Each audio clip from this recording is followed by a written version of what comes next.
Some really exciting news. We are going live. I know. We're not singing though. Oh God, no. I mean, we could. There might do be a some musical singing. number. Yeah. This is very particular to Melbourne, but we are doing a live show at Melbourne International Comedy Fest. So sorry to our international listeners, but really exciting because we sold out in 24 hours. Yeah, it was huge. Like the tickets were snapped up so quickly and we hadn't even announced our guest lineup. We have so many amazing comedians coming on board. Blake Pavey, Says, Maddie Weeks, just as a few, and it's going to be so fun. Oh, wait, I just realized that for people watching and listening who can't make it, we are going to be recording it. So you will get it. Yes. But if you do want to be there in person and come and say hi, we are doing special ticket giveaways. Yes. All you have to do is head on over to our Instagram at Triple J The Hookup. All of the details are there. So yeah, if you are a Melbourne girly bully lady, Yeah. you can come. Yeah, in our comedy era. No, I'm kidding. Everyone else is doing the absolutely heavy not. lifting. No. We're just there to be part of the fun. There's not 1 ounce of me that is funny. Also, I want to talk about something that Pip and I have been binge watching this week. Mm-hmm. You've probably seen it absolutely everywhere. It's the Netflix series called Adolescence. We are going to be talking about the show in this episode, so there are going to be some spoilers. But if you haven't seen it, the TLDR is that it's all shot in one take, right? The whole four-part series is shot in one take. It is cinematically being called a masterpiece because of that. 100% on The Rotten acting Tomatoes. is insane. Yeah. Pip and I like debriefed and we bawled our eyes out to so many of the episodes. But it's basically written by Jack Thorne and Stephen Graham, and the inspiration is around the UK's current crisis around knife crime. Yeah, and also incel culture as well. It's basically taking a really hard look at masculinity and what young men are being taught from their friends, from school life, from parents as well. So in this episode, we are going to kind of unpack these themes. It's pretty heavy, but I feel like it's really important. And so many of you had so much to say as well when we put it up on our Instagram. How are you feeling about dating right now? Did you watch the show? What did you think of it? So in this app, we're going to unpack it, and we have a special guest to help us with that. I was just about to say. Yeah. We're really excited because we're going to have someone join us to talk about the show. Yeah. So let's get into it.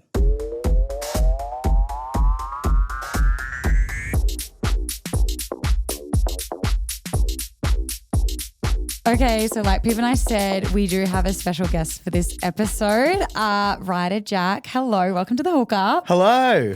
I was going to introduce you, and it's a bit wordy, and I was like, do you know what? I'll just let you do it and explain who you are and what you do for people listening and watching. Awesome. My name is Ryder Jack. I'm a principal facilitator for two organisations that work together, Tomorrow Man and Tomorrow Woman, and we provide workshops across Australia, encouraging young people to break down rigid gender stereotypes that no longer serve them so that they can author their own tomorrow. We know from our listeners, like, the dating app experience is fucked for everyone. Yes. But this seems to be like a really huge experience for guys in particular, and linking it to adolescence, like there's a huge cultural conversation happening at the moment around masculinity and the manosphere and misogyny. And so, we thought that we'd kind of get into it in this app and unpack like how guys are feeling. Yeah. And mainly guys who are interested in dating women. Yes. Because a big theme that was brought up a lot on Adolescence was this rule called the 80-20 theory. Yeah, which we will get into later. I'm very curious to hear hear what your you have thoughts. to say. But first, let's start off with like what we asked our audience at Triple J The Hookup. In general, how are you guys like finding dating apps? How are you feeling about it in general? And this is what Nathan had to say about that. Dating apps are pretty shit. It's like playing roulette or panning for gold. You might get a match, then you might get a conversation, and then you might get a date. It's pretty rough. Like, just as a guy, just having a conversation. So many times you just get no responses, even if you match. We also got this one from Johnny talking about the pressure that he feels. There's so much pressure on having to be funny and come up with that perfect opener, and it's always up to the male to come up with that perfect opener and make that first move. And if that move isn't good enough to pique interest, you're getting labelled as vanilla and boring, and you get no reply before they even have that conversation with you. And it's so hard to be yourself with so many expectations. So this is something that we really noticed, Ryder, about guys sort of putting a lot of pressure on themselves because they feel like kind of the onus is on them to kind of like make that first move when they're talking to a woman on a dating app. Is this something that you kind of like are recognizing with like the guys that you're speaking to as well? So predominantly we work with high school boys and we ask them what's expected of a man, what does society tell you a man's supposed to be? And pretty much with every group, one of those expectations is got to make the first move. So it's interesting hearing him talk about that and the pressure that he's feeling. But this guy just sounds super confused, which is so fair. And I see so many men of all ages, but young men in particular, being so confused. Am I supposed to be alpha and dominant? Or am I supposed to be soft and caring and sensitive? What do people like? What am I supposed to do? Mm-hmm. So there's so much confusion out there. Yeah. We also got this voice memo from Tim, which he kind of outlines a bit of that confusion and particularly like, who do I play this role as? Have a listen to this. There's so much pressure to stand out, to differentiate yourself from the other guys because you're now trying to feel like you're the most interesting person alive, like some astronaut Hollywood rock star, which I'm not. And neither are a lot of other guys, and that's totally fine. But I feel like we're all feeling the pressure to be like that. That is really interesting. The astronaut. I just feel like, and we'll get into this, but I just don't think that women, like, because we're obviously talking about guys who are dating women, like, that they necessarily are expecting the rock star astronaut. No. So why do you think that they are feeling this pressure so much to be the best, to be like the top 20%, which we'll unpack in a sec? I think we're conditioning boys into like this impossible idea of masculinity. And if you adhere to that idea of masculinity of like being dominant and never backing down and never asking for help, we know the impacts of that are super harmful. But then plenty of guys feel rejected by that and feel like they will never be able to live up to that. And then if we're going to be talking about adolescence, Jamie's a really good example of that. He doesn't fit into that mold of masculinity. And as a result of that, his sadness turns into anger, which then turns into like feeling like he's owed something. And then he feels vengeful. And you can just see how harmful it becomes. I think as well, the thing that Jamie, like when he says in the show, he's like, I'm ugly and he never feels good enough. And we had this really good voice memo from Uli talking about how in general he reckons guys don't feel like they're ever good enough. You can't actually please everyone. And so as a guy, it's like, so-and-so said I need to be more vulnerable. So you become more vulnerable and then you get slapped down for it and called, names. If you try to be more stoic, you get told you're not vulnerable enough. If you show too much interest too quickly, you're told you're too intense and you're too much for them. That's just online. If you even try to go and see someone in person or cold approach, someone on the street or someone at a cafe, then you run the real risk now of being called a creep or a weirdo because that's just how it is. And it's not a fact about, you're just not doing it right. It's because of how everything's changed. And I think for a lot of young men, that's what's kind of driving this rise of the right-wing young man, and that they feel very hopeless because no matter what they do, they do everything that they told is right. They might go to the gym, they go see a psychologist, they, go to singles events, they try to make themselves open, they approach people, and it doesn't work over and over again. And until it goes to the point where you start to wonder whether something's wrong with you. A lot of guys want to do the right thing, right? And I think we can hear that in that voice memo, like they want to do the right thing and make sure that they're not crossing any boundaries and like being inappropriate. And I think that there's a lot of confusion around where the boundaries are and what's like going to get you called a creep. Because we know that sometimes like people will reply to a guy and be like, ew, like, why are you talking to me? Or like, why are you coming up to me? Yeah. Like, who said you could talk to me? You know what I mean? So like, because there is this general kind of like conversation happening around guys being creeps or can be like crossing the boundary with sexual advances or whatever. Do you feel that? Oh, guys are scared of being cancelled. Yeah. You literally can get cancelled at school. I was like, what happened to that guy? I saw him last year. They're like, he got cancelled. He's not here anymore. What? And he did something that was probably horrific. Yeah. But so boys feel like they're walking on eggshells. It's really interesting to hear that person talk about the damned if you do, damned if you don't, because that's what I hear mostly when we're in the Tomorrow Woman space. I was just about to say that. Like, we spoke about it on the Gender Divide episode where women, we were talking about like cosmetic surgery as well, and like women just feel like you can't ever win. Nah. Yeah. And so when I heard that then I was like, wow, so are we all feeling that we can't win? Yes. So I hear girls say, wear makeup, but not too much makeup. Exactly. Don't be a slut, but don't be frigid either. Don't be a bitch, but don't be a pushover. So it's interesting that it's happening to all the genders. And I think, as a society, we got to think about that, how we're conditioning people. Because you're right. A girl might see a guy's profile and go, ooh, that's disgusting. But she's been conditioned to this like impossible idea of perfection as well, of what these guys should be, and vice versa. It's Yeah. And like, going back as well to adolescence, like there definitely is a theme of like understanding how guys are dealing with rejection. So like what Uli said before about like, how can you go up to somebody in real life and like shoot your shot with them? It's like really hard. Guys are feeling like really scared to do that. But like the rejection part of it, is this something that you feel guys are like really struggling with at the moment, like the boys that you're talking to at the moment? Definitely. The rejection thing's really interesting. So with younger boys, like say year 9 and 10, a lot of them feel like they can't be friends with girls.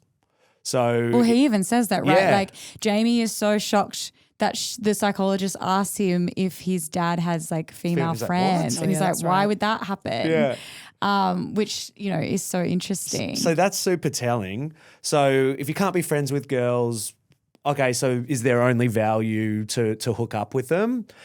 And because boys mostly just banter with each other and struggle to have like meaningful, emotionally loaded conversations, they're just constantly attacking each other. And the value is how much banter you can cop, but also how much you can dish out. So when a guy gets rejected, it's not just feeling rejected from that person. He feels humiliated by his whole cohort, and everyone's giving him a hard time. So the easiest thing he can do is turn that into anger. And I've been seeing guys actually admit to this, that they feel pain. The pain turns into anger. And what they do with that anger is talk ill about that other person, because that somehow pushes it away from them, and they go, well, it's not my fault.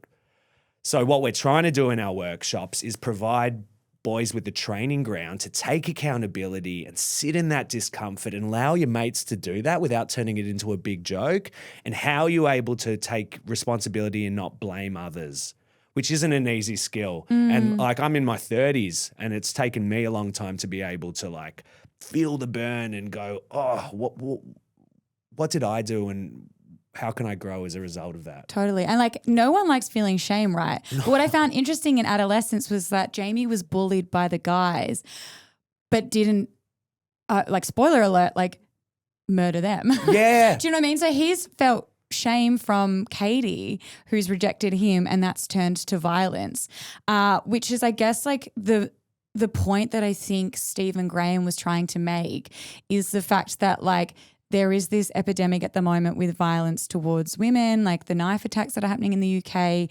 And he wanted to kind of bring attention to incel culture, I guess, which is, I think, what they were alluding to that Jamie was, right? That like she called him an incel. Yeah, kind of like what you were saying before. It's definitely like a bit of a slippery slope. I feel like what we're hearing and seeing online from these really extreme examples, of course, is like guys who turn from like something's wrong with me, and then they push that anger out, as you said, onto no, there's like actually something wrong with women. And we did get a few DMs and voice memos about this, including this one from Nathan. I can kind of see where someone could get into like that incel state of mind in feeling rejected, and that there's no hope, I guess, but it's just toxic thinking. And when I find myself sort of like feeling like that, I just kind of remember that no one is entitled to the affection, the attraction, or the love of other people. It's not something that you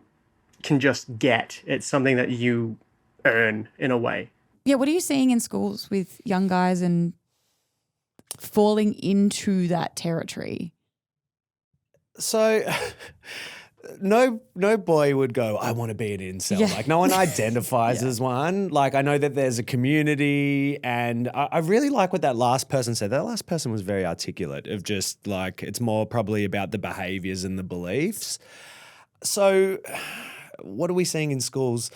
It goes back to what I was saying before, that when you feel rejected by masculinity, go online, go to the Manosphere, and you'll feel powerful there because you don't have to look at yourself because these, can I say fuckheads? Yeah, absolutely. Because these fuckheads are telling boys, hey, you are owed this. Biologically, you are more powerful. Women should be attracted to you, and if they're not, this is what you should do. Do A, B, and C, because this is what women want. And of course, that's going to be enticing to a young boy who feels insecure and ugly. Like if we go back to adolescence, he needs some love from his dad. Like I know his dad means well, but his dad needs to say, I love you and I'm proud of you and like all of that. He's just craving it. You mentioned with the psych where he's like, I'm ugly. And she's like, how does that feel? And he goes, you're not supposed to say that. So this poor boy has just been conditioned into thinking, that he's owed this, he's owed this, he's owed this. So how we're seeing it play out in schools is boys aren't talking about girls. When I sit at the back of a Tomorrow Woman workshop and the Tomorrow Woman's facilitators running the workshop, the girls are talking about the boys constantly. The boys do this, blah, blah, blah, blah, blah. If I just run a Tomorrow Man workshop, the boys won't mention the girls at all. So we have to be really strategic of going, how do we get them to talk about the girls? So I think that plays into the whole thing as well. What I said earlier about they can't be friends with them. Boys aren't supposed to express emotion or affection. So if they say anything or do anything feminine, they think they're going to be completely humiliated by the group. So yeah, I think it's kind of a culture that we're creating. But we know one-on-one, boys are probably really tender with girls and are able to communicate much better with women or girls than they can with their male mates, which I think again is telling. A huge thing was this 80-20 theory, right? This was huge in adolescence and it's huge in like the manosphere. It basically means that Why don't we get right? Yeah. Can you explain it? I'll try. I don't Can you explain it? know if in adolescence they make it sound like 80% of women are only attracted to 20% of men, and I think that fuels the incel community to hate. I think they call them chads or something. They're like just probably like really stereotypical, handsome, good-looking dudes, and yeah. So it's interesting because when I see males on the apps, they seem to just be swiping and like objectifying and judging. But then when I see my women mates on the apps, they're pretty much just showing me all the red flags and all the horrific stuff that's out there. So yeah, it doesn't make sense to me that only 20% of men would be attractive, but I don't know. I'm not on the dating app, so I don't know. Well, we have. What a do lot you of, two think? Well, I mean, we think it's kind of horseshit, and we actually had a lot of people who disagreed with us in the DMs. Yeah. We had Sam saying, I totally agree with the 80-20 theory, maybe even less than 20%. It's really brutal for guys. Joe saying, I had women tell me I'm too ugly for them, that I need to aim lower. I've had women ask me how much I make. This one in particular from Rob, though. It's a mouthful. This is a lot, so strap in. Rob reckons the 80-20 theory sounds about right, but those 80% are only wanting to date less than 3% of the men you consider when you think about the 666 rule. Have you heard of this? No. Okay, let me tell you. I'm excited though. Don't be. 6 foot or taller, 6-figure income. He says, not sure if that applies to Australia so much. And 6-pack. Can I just shout out, love a dad bod. I just want to say that. 6 foot or taller, 6-figure income and a 6-pack. No one cares that much about a 6-pack. Who even has 6-packs? I don't That's think anyone insane. has 6-packs. Yeah, he's basically combining these rules and being like, it's even harder than you think. Yeah. He said, I frequently have experienced the 6-foot rule myself. He goes on to say, and like just like trigger warning with this, he says the Me Too movement equals all men are rapists. The woke movement equals all men are toxic and women choose the bear over the man. Men have given up. It's just too hard. The women in my life who are single are looking for a good guy. He doesn't have to be perfect looking. He doesn't have to be a certain height. He doesn't have to make money. He just needs to be a good guy, which we can talk about, like what is a good guy. But also, yeah, living through the Me Too movement, cancel culture, the viewers have really articulated how bloody confused they are, and I feel for them. I'm glad I'm not single. We obviously did some research into this. Yep. Hell yeah, we did. We found a study. It was from a professor of psychology at the Norwegian Business School, and they found that men rated physical attractiveness, health, and sexual desirability significantly higher than women did. And then women placed a higher value on traits like intelligence, emotional stability, conscientiousness, and earning potential. Qualities that suggest a partner's ability to provide and care for a family. I won't name which dating app it is, but the CEO mentioned that the most popular profile that women were looking for in heterosexual relationships was men who were aware of their mental health and were looking after their mental health. We asked boys that question. What do you think it is? Do you think it's the person who shows off all their sporting moments or shows off the gym selfie or shows off how much travel? And they're like, no, it's the guy who looks after his mental health, which makes so much sense with what you're both saying of like what women are actually looking for. They're not looking for aesthetic things. They're looking for more meaningful things. Absolutely. Can we also just mention, because I think your point is so good what you said earlier, like women are under so much more pressure than men with how they need to look. I notice it all the time with like little girls, like because I'm a parent, and people, the first thing they do is they comment on what the little girl looks like. She's so polite. She's so pretty. She's so pretty. So from a very young age, she's getting conditioned to think her value is from the way that she looks. And then we just know that it's impossible beauty standards. We mentioned before about makeup, about cosmetic surgery. Like I know a woman who she used to wake up an hour before her partner. She would put a full face of makeup on and then get into bed so that when she woke up, her partner saw this perfect face. Yeah, I know girls that do that. Isn't that in Bridesmaids? Yeah. In the very start of Bridesmaids. I promise this happens to someone I know. Yeah. She's like, oh my God, No, it I looks have so friends ugly. I have friends like that do that. Yeah. And that breaks my heart. And I Yeah. know it can be hard for guys who don't think that they're attractive, but I think we also need to show a bit of compassion and put ourselves in the shoes of women who, for society makes their value so much from the way that they look. And maybe that six pack is not. there's other things that are six pack. There's like that's not on the what people are swiping for, but Yeah, I mean 100%. majority. Well, let's hear this voice memo from Brett because, obviously a lot of you did think that the 80-20 had some purchase in your life. You related, but then a lot of you were like, nah, it's stupid, it's dumb. Brett sent us this voice memo. Personally, I think the whole 80-20 rule for dating as an adult is a bit bullshit. The guys who believe in it are probably applying the same logic to the women they swipe on and then getting mad when they're getting no results. I'm definitely not in the top 20% yet. I've not struggled to get dates when I've been on the apps. Personally, I feel pretty lucky. Most of my friends are women and they've helped me set up my profiles to reflect on the things that I'm interested in. And typically when I am swiping on women, I do look for profiles that show the same qualities. I love that because we've spoken about this a lot, but we're like always talk about how when guys are like, I have a lot of female friends, we're like, green flag, love that. You're basically just like getting a lot more diversity in your opinions. I was even seeing a guy the other day and he was like, oh my God, I can't believe not that I waited this long to get female friends, but he was like mourning the fact that he went to an all boys school and he was like, I missed out on so many years of having great female friendships. And to me, I was like, love that. I feel safe around you. Is this something that you feel like, as you said, the boys are not talking about the girls at school? It's like, please, like, mingle, have friends. I know. So it's not all boys. It's Yes. probably more the kind of laddie, like kind of like, the kind of boys that I'm talking about that struggle to be friends with girls. This guy, he's brilliant, like for sure. The amazing thing about having women as friends is there's just so much variance. So I know some women in my life who want to be protected. They go, I feel unsafe and I want to be protected. But then I know some women in my life who are like, get the hell away from me. I do not need anyone to help me. I'm all good. So it's so good because not one person can speak for like a whole like gender of people. That's how you learn. Like Ashley said, have men seen who women will get in a relationship with? Yes, some of them are hot and successful, but the woman is always hotter than whoever she's dating. Period. We want kindness, safety, and security. Men listen to other men about how to treat women, what we want, and that's their mistake.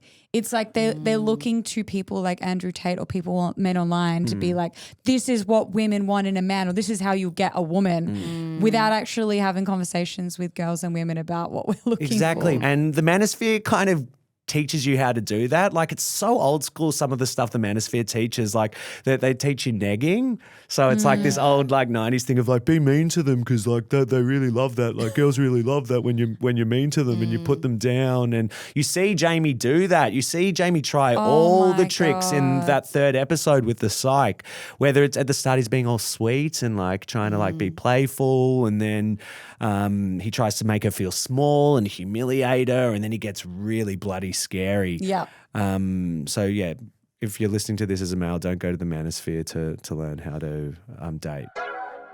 I think something that we really saw in the DMs were guys being like, I am really struggling with my perception on how I portray my masculinity. They said to us that they feel a real pressure to adhere to these traditional roles. Yeah. And this is something Nathaniel sent to us.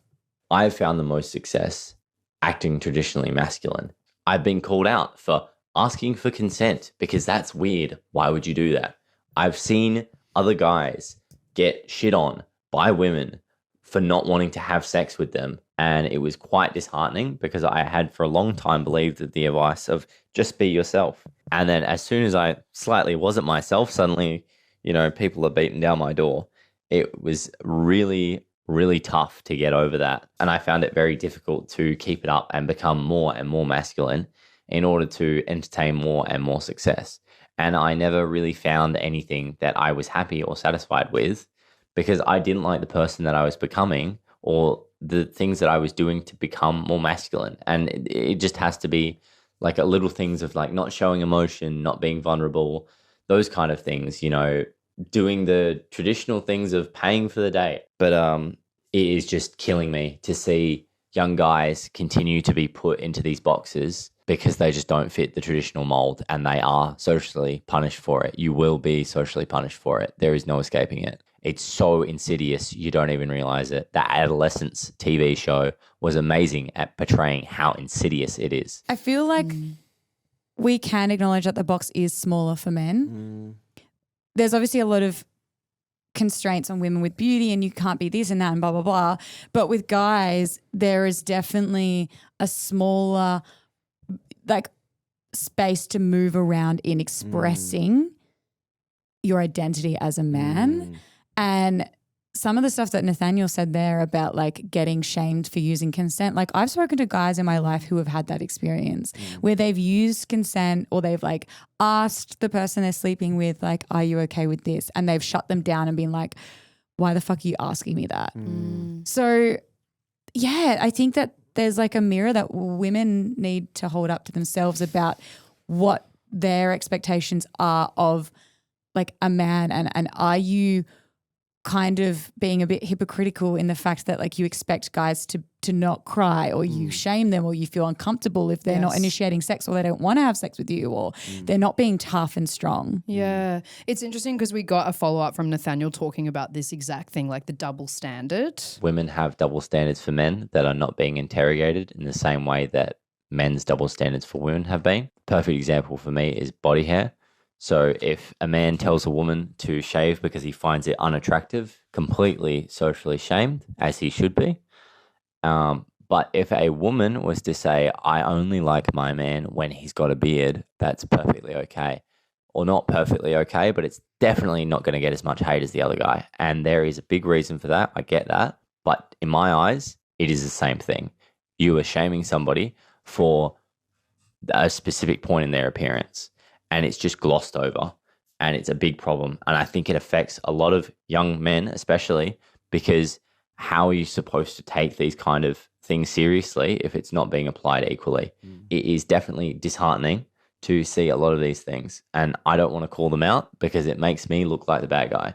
And I don't have a horse in this race. I am only dating queer people now because I am just sick of all the fucking games. I can hear where he's coming from, but the thing that I disagree, and I love that he's able to say that because I think that's really important for him to be able to voice that he's making the assumption that we live in a world of full gender equality, which we just don't. And that's why there are like those nuances and those differences. Being like a straight, white, cis male, we don't have to worry as much about our safety. we don't have to worry as much about our body image or how we look. So I think as a result of that, we can't just make those comparisons of like, it's okay for a woman to say this or not okay for a man to say that, because there's just so much like inequality out there. Yeah. Because he says like, you know, guys won't take it seriously because it's not being applied equally. But you're kind of saying it's not about equal, it's about equity, right? Exactly. Yeah. Exactly. We've already got the head start in the race. There's so much less stuff that we have to worry about. But I can also see his confusion. And it also broke my heart before about what he was saying about having to be more masculine, but then him also seeing the dark side of that too, and that everyone plays a role and responsibility in this. I think though, for a guy like him, you can't have one bad experience and then just make all these generalizations that all people want this. I think you got to do a bit of a trial and error, and I don't want to get too binary, but I think like a good man is someone who can balance the masc with the femme. I personally love a femme guy. Yep. Yeah. What I do you count as absolutely- like femme? Well, I know it's like we could get so meta about like why even is there masculine and feminine traits. But I just like a guy we've spoken about this, love a guy who can cry, love a guy who is emotionally in tune with himself, can talk about emotions easily, who can be vulnerable, who can be soft and gentle. Like I could be a bit more dominant, and you know, it's like it feels, I know like what you're saying, like we don't live in an equal society when it comes to gender roles, but if you're in a partnership where that feels, can feel equal. Exactly. And we can take gender out of it. We don't have to call it masc and femme. We Yeah. can take gender away from it. You can call it yin and yang. It's literally like just 50-50. In our workshops, we call it fire and water because Yeah. boys are so scared. They're like, I don't want to be femme. Yeah. Even though, and my relationship's the same. Like my partner, she like fixes things and does all the practical stuff while I'm like doing the folding yeah. and folding The and washing yeah. and stuff. And she'll fix anything, like anything. So yeah, I think it's about working out like what is the balance in a relationship, and hopefully it's 50-50, but you can be quite like fluid in the way that you do that equal split. Yeah. And I feel like in an ideal world, partners would be able to not only express this like within their own houses and like their own spaces, but also Out in like the world. out in the world. You're right. And it's helping guys understand we're not here to attack men. It's all good, but whether you like it or not, you have a role within this. You have a responsibility if you want to play a part in making life better. Because it sounds like men and boys are suffering too. And I don't like, I can hear bad things say about men, and it doesn't make me feel defensive about it because I've been researching and speaking to girls and women, and I just want to be a part of making life better for people. And I think, yeah, guys can do that too if they want. We were just talking about that the other day. Like about like, when guys get defensive about it, it's like they think they're in trouble, or they think like maybe they deep down know that they've participated in some kind of like rape culture or like, you know, misogyny. Or worried that they have. Yeah, exactly. Or worried that they have. But like the guys who are extremely comfortable with it are open to talking about it and like not getting it defensive, like yourself. And a lot of good guys that we know will never take anything like that personally. We're trying to encourage guys to do this earlier than later. Like I'm definitely not proud of things that I've done in the past, but I've been able to look at them and take accountability and go like, oh God, like that was a bit selfish when you did that, or you weren't necessarily thinking about the other person when you did that. And I think that's what we need to do. It's being able to like look at what you've done, not blame the other person, try to take accountability. If you can apologize, like if it's appropriate to do that, go for it, but also respect if someone doesn't want an apology from you as well. You need to respect that too. But I think it's just being able to go, no one is perfect. No one is the finished product. As humans, we make mistakes, but I think being able to learn from the mistakes and try to encourage others to do the same, that's a practical thing. Actually, speaking of that, like having guys openly talk about this in you know, online and in public spaces, that was a thing that we found in our DMs, but I think has been a cultural conversation around like the lack of role models and the lack of guys, like you said, talking about girls and dating and relationships and having those vulnerable conversations. I feel like a lot of guys online are just speaking about mental health, but not really speaking about dating and the nuances of gender and relationships and unpacking that. Like Pip and I were talking about it before, and we're like, where are the sex and dating and relationship podcasts with two guys talking about this and unpacking it. Like in this space online and in podcasting, it's all just women kind of, going through the nuances of like unpacking this stuff. And I think that like it is something that we need more of, right? Like more guys, quote unquote role models, like showing that it's okay to be vulnerable and have these conversations and reflect. Spot on. It's all to do with the culture that we're creating. I had a mate call me up last week. He's not my like closest mate, but he's like, I can't open up to my mates. We either have to get on a bender, drink, and that's the only time we're ever vulnerable with each other. Like that's an extreme thing to do just to open up with your mates. Like we need to be able to normalize these conversations and go beyond the banter and not just take the piss out of each other. The other thing as well is men want to help others, but they don't want to receive the help themselves. So we need to teach them how to be the first one to be vulnerable in a group. If you're the first one who's vulnerable, it's going to make it so much easier for everyone else to do the same. But there's just so many like fears and myths around masculinity. So we do need the spaces to talk about it, and maybe starting like with one-on-one with that one person like that you trust that you could do it. But women are doing all this work, and women have had to have so much other stuff to have to like work through, and gender equality and stuff. So men need to get into these conversations. But I think with what you were saying before about sex and relationships, it goes back to what you mentioned about like being scared of being cancelled and going, I was going to say that. am I able to admit that I might have done the wrong thing, and what are the consequences of that? I think a lot of guys would rather just not touch it at all. put it in the vault. I mean, we've been seeing people online who maybe put a toe into that and try and do it, and then they maybe don't express themselves that well, and everyone in the comments. And I mean everyone. I don't even mean just other men being like pussy or whatever. It's like women being like, fucking try that again, mate. Yeah, you got that wrong. Like you fucked up. Exactly. And that's why guys are going to the right. Yeah. Because they're like, we'll be accepted. Which is bizarre and so not the case. But that's why they're going, I feel like I'm going to get my head bitten off by the left or the woke or whatever you want to call it. And then they go to the right, and then they're not doing so well there either. Yeah, it's intense out there. So you'd say like start small. I find it interesting as well what you said before about like helping yourself first. Like you said you have to be ready to be vulnerable before you can help others, because men are not receiving help themselves. Kind of like when you're in an airplane, put the mask on yourself before your family member or whatever. Yeah, spot on. The stat is 3 out of 4 men will help a mate out but won't receive the help themselves. That's so interesting. Yeah, but it makes sense. I'm powerful if I'm, hey, are you okay? Can I help you? I have all the power, and then you're very vulnerable and you're going, I'm fine. I'm okay. And they don't want to confront their own demons, right? Yeah. They're like, this person isn't willing to go the distance with me. They're not willing to get in the muck with me. They're going to judge me. And they could be going through the exact same thing you are. I had a guy friend say to me the other day that he was dealing with this like really hectic thing, and he dealt with it completely alone, felt so isolated, was lonely. Then recently his friend opened up and said like, I was going through the same thing. And then he was like, where the fuck were you? Why didn't we talk about it? Like I was so lonely and I was so isolated in what I was experiencing, and it would have helped so much to know that one of my closest friends was going through the exact same thing. Men are in an epidemic of loneliness. So 50% of Australian men feel lonely. They have people around them. They're just not satisfied with the quality. I was at a school last week, ran a nonverbal activity. I said, step to the line if you've ever been through a challenging time.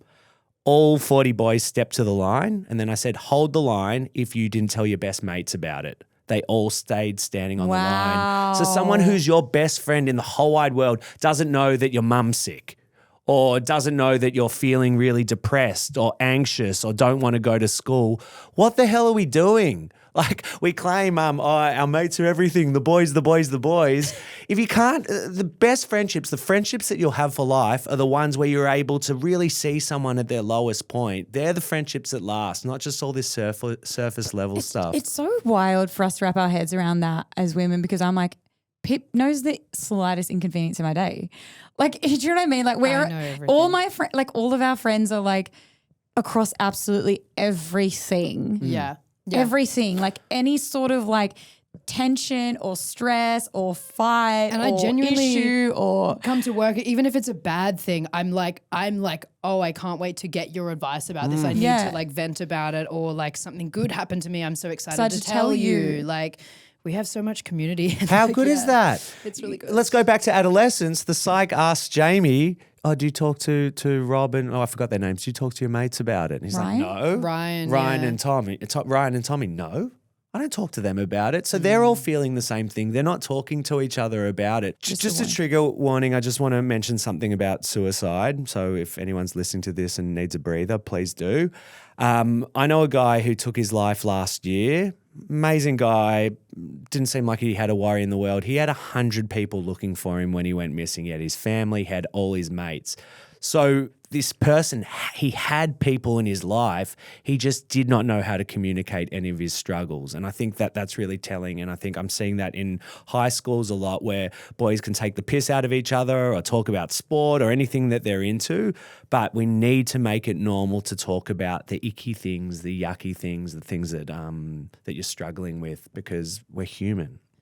I just kind of feel like there's this really hectic cycle that's going on and it just kind of goes around in a circle about, not being able to communicate, feeling like downtrodden by society. If we bring it back to dating, it's like, what's the point? Everyone fucking hates me and no one cares about my loneliness and what I'm going through. I'm not going to try my dating app profile. Women see that. They're like, men aren't trying. We don't want to date you now. And then they take that and they go, well, what's the point? Because I'm not getting any matches, I'm not getting any conversation, and then it just kind of like goes around and around. And if we're not teaching guys how to have good friendships, the only person they're going to be vulnerable in front of is a partner, their intimate partner. That's the only person that they will express themselves to. That's not healthy or sustainable. When that relationship breaks down, we're seeing what's happening. Guys are doing 100%. horrific things. 100%. It's that's a huge part of the problem, I'd say. And going back to like where we started with this episode, like talking about guys' experiences with dating, a lot of guys genuinely felt like a bit like they were the victim, that, you know, women only want the best of us, that kind of thing. We got a few DMs about this. Kyle said, I don't think hetero men fully understand how safe they have it. I went on a queer dating app to see what it was like, and when guys asked me out, my first thought was, wait, what if this guy hurts me? That thought never pops up into my head when meeting up with a woman. In order to stay safe as a woman, you need to assume all guys are dangerous and be cautious around them to avoid the dangerous men in the not all men group. Not all men. And then another message from James said the statistics are right there with violence against women, and men like that on Twitter still victimize themselves and make it about them. Instead of taking accountability for their personal frustration with their lives, they put the blame on women and make women their muse to succeed in life or some bullshit. Yeah. So kind of like what we were going back before about like being like, no, it's not me that's wrong, it's them. And because they're putting that anger out into the world because they can't handle that rejection. And research shows that guys' biggest fear is being laughed at, while women's biggest fear is getting murdered. Yeah. So I think that's a really huge, like that really shows like that, yes, like guys might be having a really hard time and that's so valid, but like on the receiving end, like women's experiences on dating apps, and a lot of women replied to all of these DMs when we were sharing them on our profile at our Instagram. Like they were basically being like, we're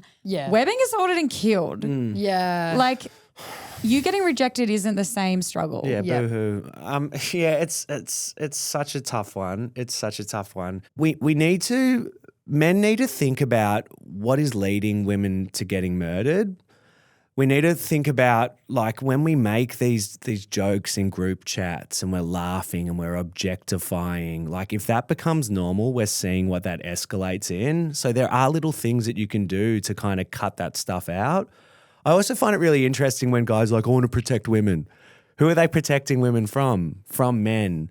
So how do we break this down? How do we make the culture not okay to disrespect women? Because often it'll go against your value because you're like, I love girls and women. Why am I doing this? You want to be in a relationship with one of them. Yeah, exactly. So what the hell are you doing? Try to be consistent. Try to live true to your values. And can you call your mates out in a way that just doesn't make them defensive but going, hey, I find it a bit creepy when you say that. Like I'm just personally not that into it. Like I'm curious why you said it or what you mean by that. If you can come at it from that place as opposed to going, you can't say that, don't talk about that. The guys are just going to arc up.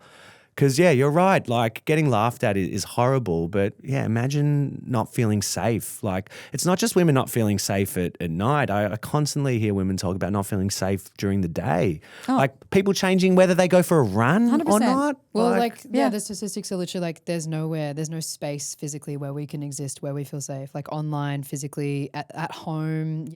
This obviously is such a huge conversation and we could go on forever, but I feel like a good place to like end the episode is like tying it back to adolescence and like the key thing that Stephen Graham, who plays the dad but also was the writer, one of the writers, that really wanted to get across was the fact that like we all play a part. Like in young guys being, you know, quote unquote radicalized or ending up in these spaces online or, you know, their rejection and shame turning to violence. Like he really wanted to show everyone that like the school plays a part, the parents play a part, like everyone is kind of creating these young guys, like creating a culture where these young guys grow up to think that that's like okay to do. So like as someone who works so closely with guys in schools and women and girls in schools, like what do you think about that and like thinking about the fact that like everyone is kind of contributing to this culture? It makes it feel overwhelming, but it also, my head just goes to what are the practical things? Like what are the things that you can do at home? How do you support women not to carry the mental load? What messages should you be giving a little boy? Like what toys should you be giving a little boy? Same with a little girl. Are you going to comment on how quiet and polite she is? Or are you going to encourage her to be rough and take risks and give the same messages you give to her to what you give to a little boy? For sure, schools need to take a part in this. It's hard to have these conversations. So book in workshops with professionals who know how to have these uncomfortable conversations with teenagers, removing all the shame from it, making it a training ground where you get to practice having these conversations so that the stakes are really high. You actually know what to say. Parents just loving their kids, trying to break those stereotypes down at home. There's so much that needs to be done, but I think as we've discussed today, and that's what's been so nice hearing from all the people that have like left messages or DMs, like having the conversation in a non-judgmental way, being curious of one another, like that's golden. And I think you can obviously share this podcast and this podcast if you're watching. If this is something that you feel passionately about, whether you're a woman, gender diverse, or a guy watching this, we'd love for you to share this, like this, get it in the right people's algorithms. If there's anything that you want us to like focus or hone in on more out of this episode, we can definitely do that. It's such a big conversation. It is so huge, and I'm already stressed about editing this. Yeah. So I was thinking that before. I was like, oh God. It's going to be a big one. But yeah, Ryder, thank you so much for coming on to the show. Like we so appreciate you. Like we couldn't have done it without you. We genuinely couldn't have. So thank you. Thank you. I got so much from listening to you too. And I really appreciate it. If you were curious by what we do, look up Tomorrow Woman and Tomorrow Man. We work in high schools, sporting clubs, communities, white collar, blue collar businesses. Like it's our bread and butter to have these conversations. And as I said, we're not here to shame men. We just want to encourage men to take a role in this because, I think when men unite for the right reasons, it can be really beautiful and powerful and there's lots of work to be done. So thank you for letting me talk. I know I go on a few different rabbit holes, no. You and I and Pip both. This is great. This is our thing. I know it was like the three of us together. I know. All right. All right. Thank you so much, Ryder. Thank you to our Bye. listeners. Bye.